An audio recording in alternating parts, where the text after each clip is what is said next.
नमस्कार, प्रियंकाज रेसिपीमध्ये तुमचं स्वागत आहे। आज मी झटपट अशी पोहा इडली बनवत आहे। तर पोहा इडली बनवण्यासाठी इथे मी अर्धी वाटी पोहे घेतलेले आहेत, 1 वाटी जाड रवा घेतला आहे आणि 1 वाटी दही घेतलेला आहे। दही थोडं आंबटच असावं। इथे मी अर्धा चमचा खायचा सोडा घेतला आहे आणि चवीपुरता मीठ घेतला आहे। इथे मी पोहे एकदा धुवून घेतले आहेत। यात आता आपण थोडं पाणी घालून याला 10 मिनिटे भिजत ठेवायचे आहेत।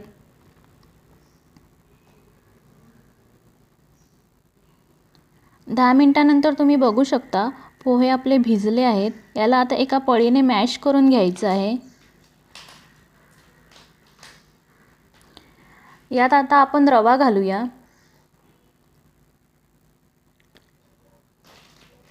मिक्स करून घेऊया आणि यात आता दही घालून याला व्यवस्थित मिक्स करून घ्यायचं आहे।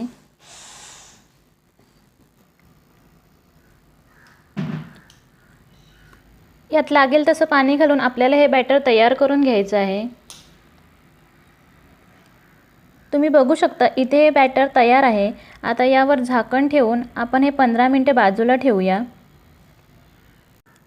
आता आपण या इडलीच्या साच्याना तेल लावून घेऊया आणि एका साईडला गॅसवर आपल्याला इडलीच्या भांड्यात पाणी गरम करायला ठेवायचं आहे।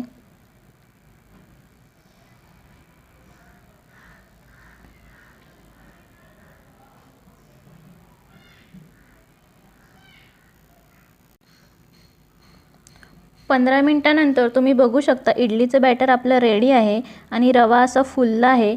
यात आता आपण चवीपुरता मीठ घालूया आणि अर्धा चमचा खायचा सोडा घालूया। तुम्ही या जागी इनो फ्रूट सॉल्टही वापरू शकता। हे व्यवस्थित असं मिक्स करून घ्यायचं आहे आणि आता हे बॅटर आपण इडलीच्या साच्यात घालून घेऊया।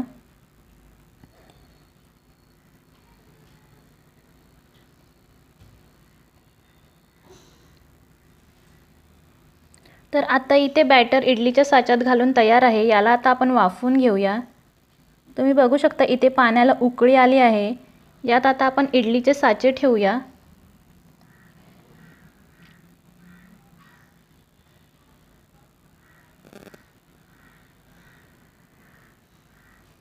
आणि याला झाकण लावून आपल्याला मीडियम गॅसवर हे वाफवून घ्यायचं आहे। 15 मिनिटे आपल्याला हे वाफवून घ्यायचं आहे। 15 मिनिटांनंतर झाकण बाजूला करून आपण इडली चेक करूया। इडली आपली मस्त अशी फुलली आहे। याला आता आपण थंड करून घेऊया। तर इडल्या आपल्या इथे थंड झाल्या आहेत। याला आपण आता सुरीच्या साहाय्याने काढून घेऊया।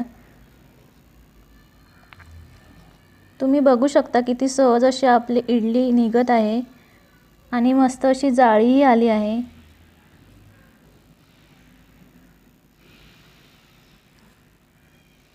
तर या प्रकारे आपल्याला सगळ्या इडल्या काढून घ्यायच्या आहेत। इथे सगळ्या इडल्या काढून तयार आहेत। मी तुम्हाला एक इडली तोडून दाखवते। तुम्ही बघू शकता मस्त अशी मऊ स्पॉन्जी आपली इडली तयार झाली आहे। ही इडली तुम्ही शेंगदाणा किंवा खोबऱ्याच्या चटणीसोबत सर्व करू शकता। रेसिपी आवडली असल्यास लाईक करा, शेअर करा आणि चॅनलला अजूनपर्यंत सबस्क्राईब केलं नसेल तर सबस्क्राईब करायला विसरू नका।